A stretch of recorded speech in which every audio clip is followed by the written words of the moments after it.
Assalamualaikum warahmatullahi wabarakatuh. Selamat datang adik-adik pada perkuliahan Teknologi Informasi Agribisnis.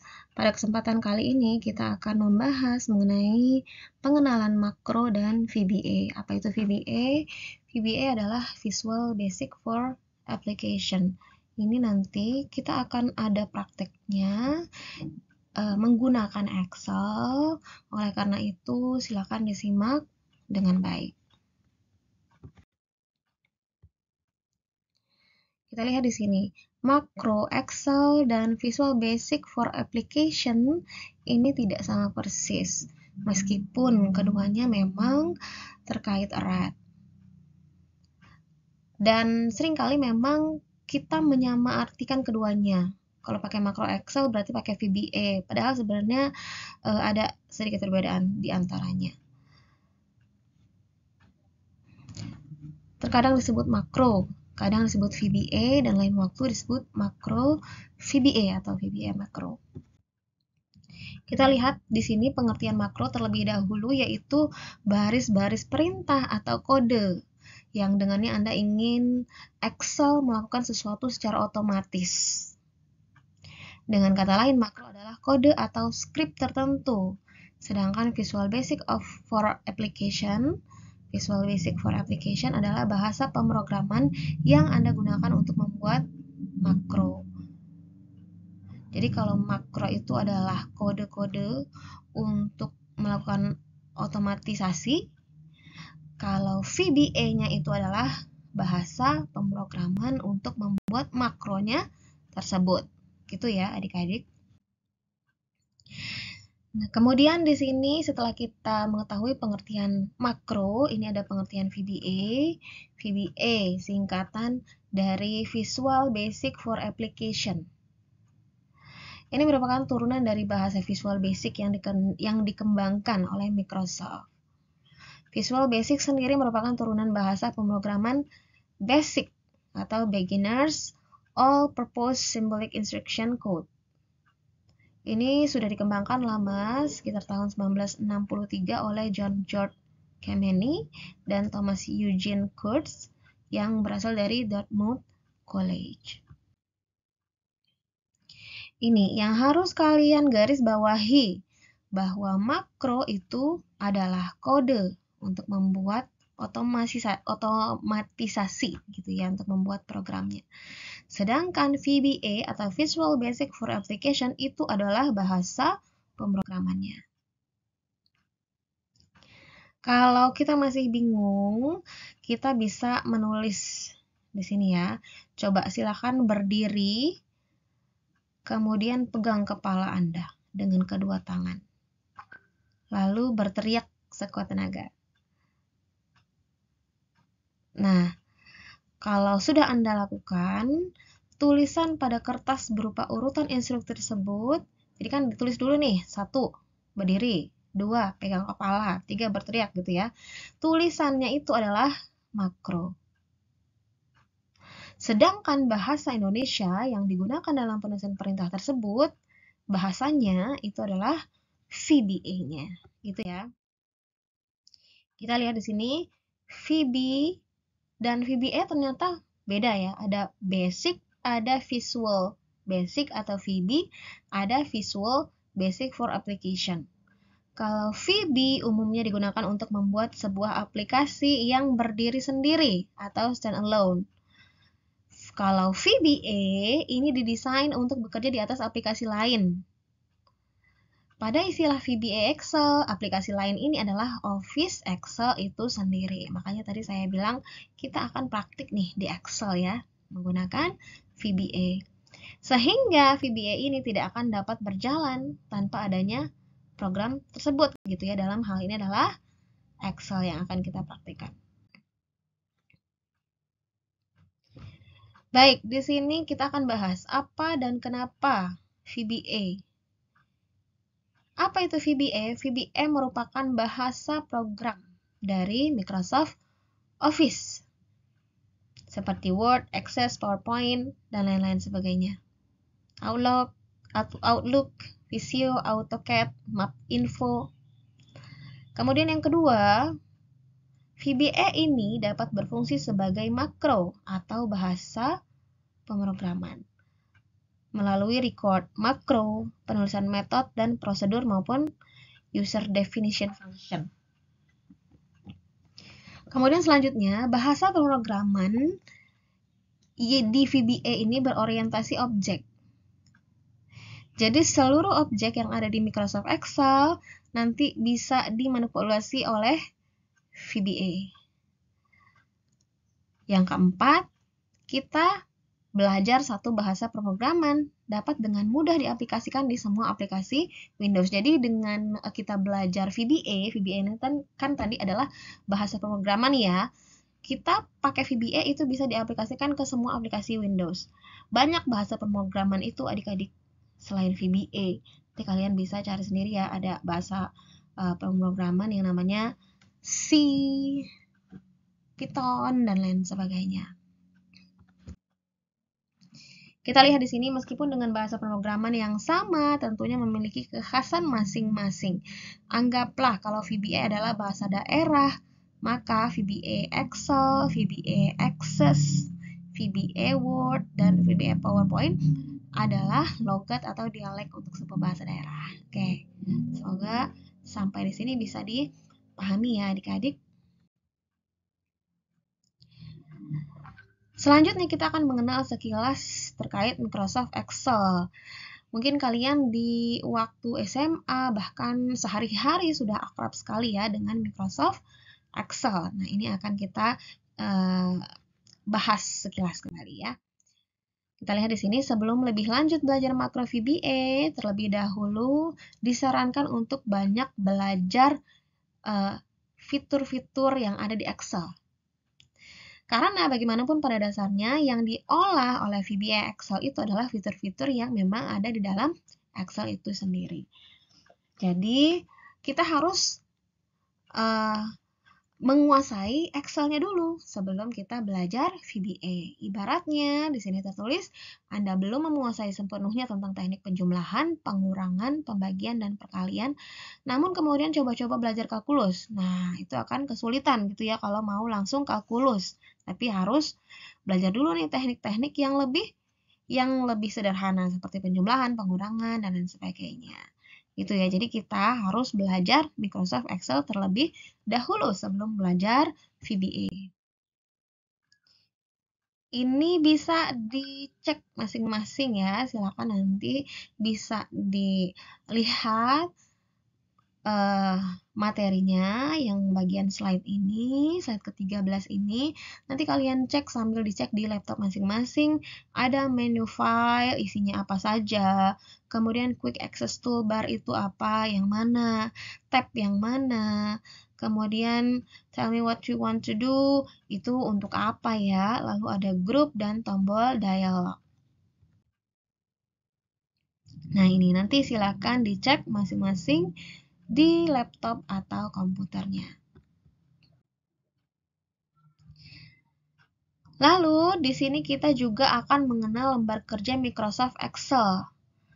Ada title bar, yang mana itu? Title bar, yang ini ya. Lalu, kemudian ada tombol-tombol yang lain. Di sini ada minimize, ada close, ada ribbon display option, dan maximize. Nanti silahkan adik-adik untuk mencek sendiri di laptopnya.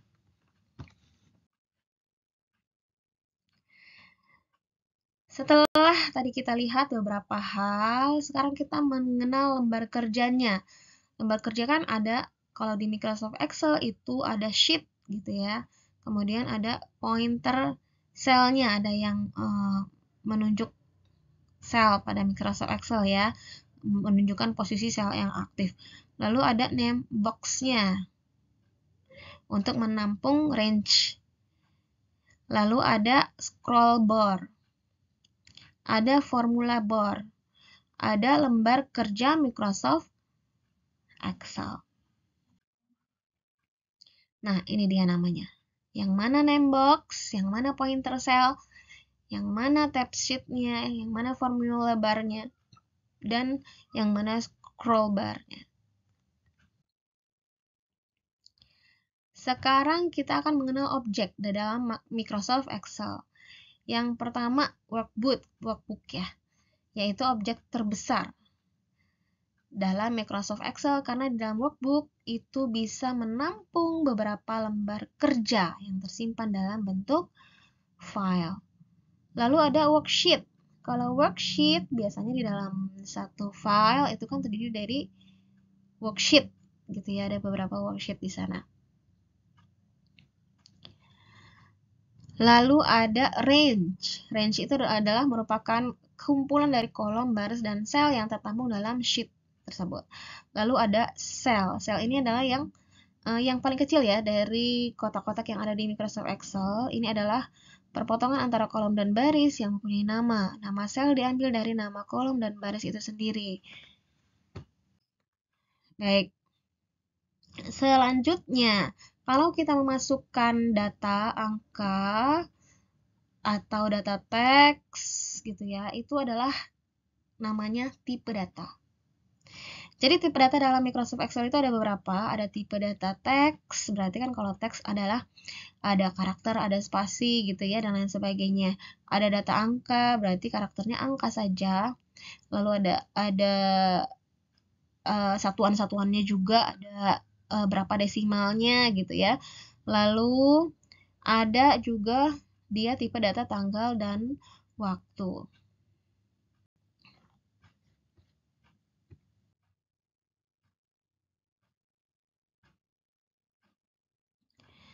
Oke, di sini kita akan mengatur setting Windows. Kalau kita lihat di Windows, kalau yang punya Windows 7, berarti dia settingnya ada di Start Setting Control Panel.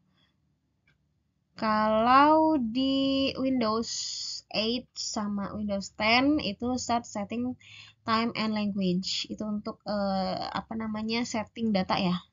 Setting waktu maksud saya. Dan tanggal.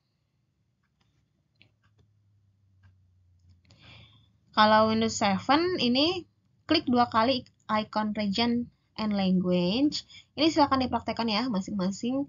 Kemudian untuk yang Windows 8 sama 10 ini klik region, kemudian additional date, time, regional settings, lalu klik yang region. Nanti akan muncul di situ kotak dialog region dan language atau region. Di kotak box atau dialog box region itu ubah setting komputer yang aktif sekarang menggunakan setting Indonesia. Oke, lalu sekarang kita akan melihat dan mengubah format angka.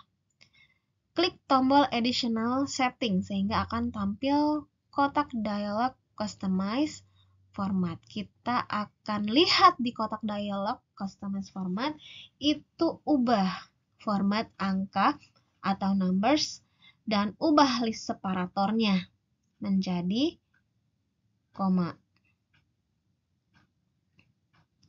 Oke, silakan diikuti. Nah, yang ini ya. Seperti ini contohnya. Langkah-langkahnya. Jadi untuk desimal simbol kalau yang Indonesia kan pakai koma ya. Ya. Kalau digit grouping simbolnya kan pakai titik. Maksudnya digit grouping itu per ribuan ada titik gitu ya. Kemudian list separatornya dia titik koma. Nah, yang di setting seperti ini ya adik-adik. Silakan diikuti lalu dipraktikkan. Nah, sekarang adik-adik ini akan ada yang namanya rumus-rumus kalau di dalam Microsoft Excel.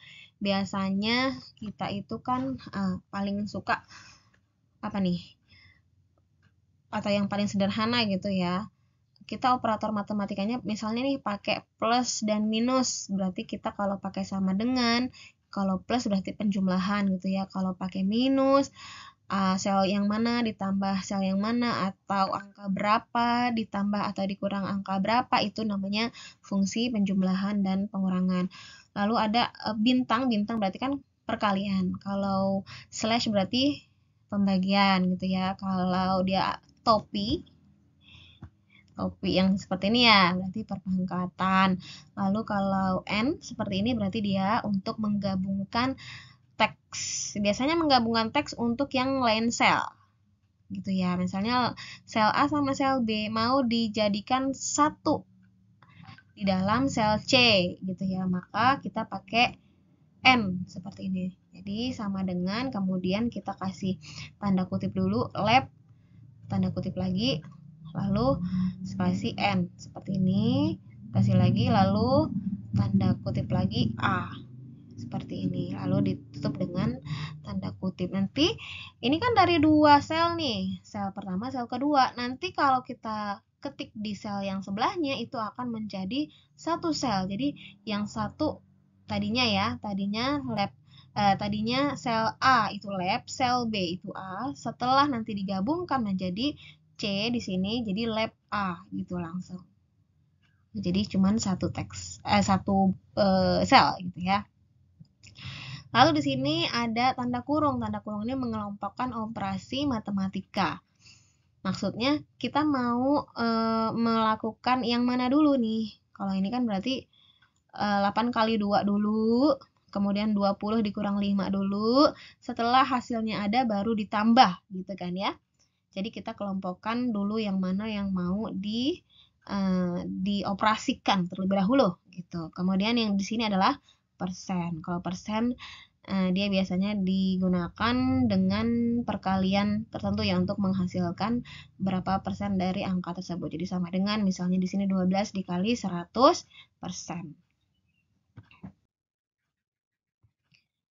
Lalu di sini kalau sama dengan misalnya gini, kalian klik misalnya di E6 itu ada angka 6. Lalu di G6 misalnya ada kosong gitu ya, tapi kita klik sama dengan gitu. Sama dengan klik yang E6 misalnya gitu ya. Nanti G6 itu nilainya akan selalu sama dengan E6. Tadi E6 ada 6 gitu ya angkanya ya. Nanti kalau E6-nya itu diganti 5 atau diganti 9, nanti G6-nya juga akan berganti sebagaimana E6. Karena dia pakai operatornya sama dengan atau fungsinya dia sama dengan gitu ya. Lalu kalau pakai operator yang seperti ini lebih besar, ya artinya yang dipakai begini. Kalau yang ini lebih kecil, yang ini lebih besar sama dengan, lebih kecil sama dengan, dan kalau yang seperti ini namanya tidak sama dengan. Tanda lebih kecil dan lebih besarnya disatukan ya. Baik, ini ada penggunaan referensi pada Microsoft Excel. Di sini ada relatif, ada absolute, ada row absolute, ada column absolute, ada referencing other sheets atau workbook.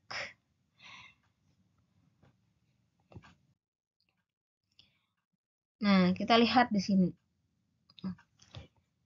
Kita akan mulai lanjut ya, menggunakan formula R kurung siku C kurung siku pada Microsoft Excel. Kita lihat di sini, selain menggunakan acuan alamat sel untuk menuliskan rumus, dapat menggunakan metode R kurung siku C kurung siku untuk menggantikan alamat sel acuan. Bentuk penulisan kode makro, jadi R itu adalah jumlah barisnya, C itu adalah jumlah kolomnya. Jumlah baris dan kolom dapat diisi dengan nilai positif atau negatif tergantung dari posisi sel yang dituju. Contoh, jika sel acuan pada sel A5, maka dapat diubah dalam bentuk RC min 3.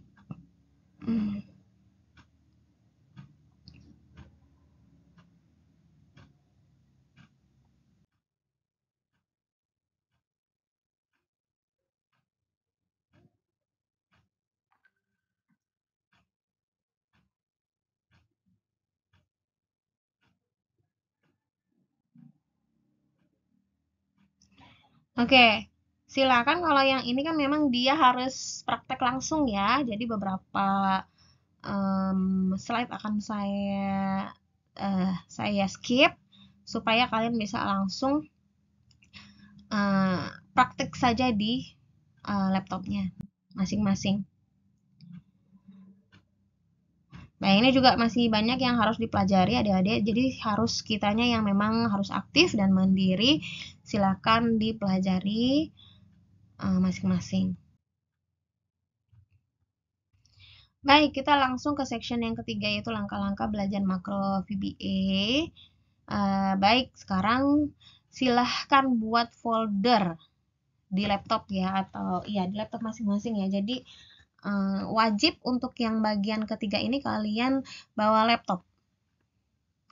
Jadi buat folder khusus untuk belajar VBA. Ditentukan saja sama ya, foldernya namanya kelas VBA. Lalu kita mencoba untuk menampilkan tab developer seperti ini caranya. Lalu cek security setting. Lalu setting trusted location. Nah, yang seperti ini. Silakan diatur dan diikuti semuanya.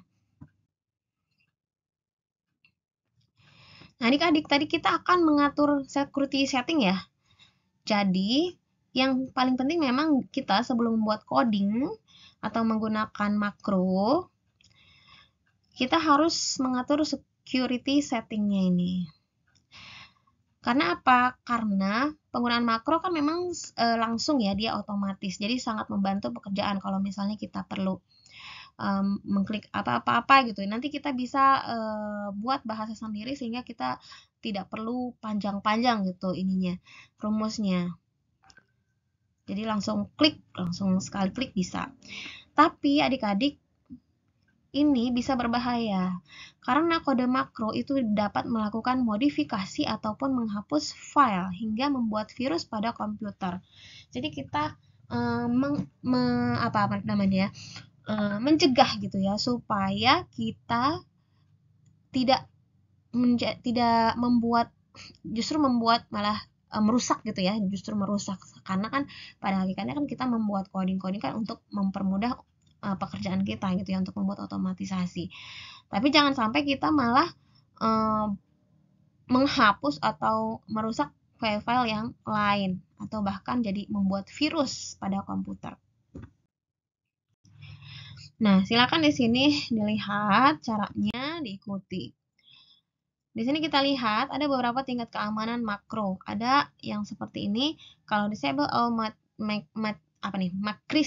macros ya, bukan macris. Without notification berarti makronya nonaktif. Makro tidak diizinkan sama sekali. Kalau disable all macros with notification berarti kalau diaktifkan jika diizinkan.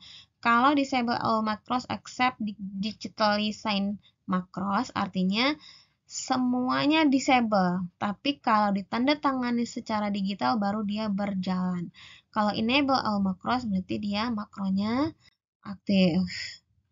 Baik, sekarang kita langsung nih kita ke section yang ketiga, membuat program pertama kita.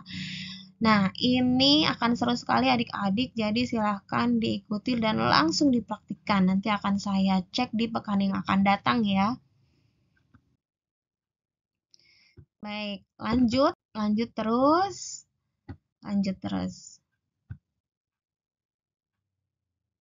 Sampai kalau sudah selesai nih, disimpan gitu ya. Sehingga akan disimpan dengan folder yang telah ditentukan tadi. Dengan filenya yaitu kelas VBA spasi 1. Oke. Lanjut deh, silakan dikerjakan atau diulang lagi, dibaca-baca lagi di rumah dan dipraktikkan kembali ya supaya bisa lebih mahir lagi. Terima kasih untuk perhatiannya adik-adik. Mohon maaf jika ada kekurangan. Saya akhiri. Wassalamualaikum warahmatullahi wabarakatuh. Terima kasih. Sampai jumpa.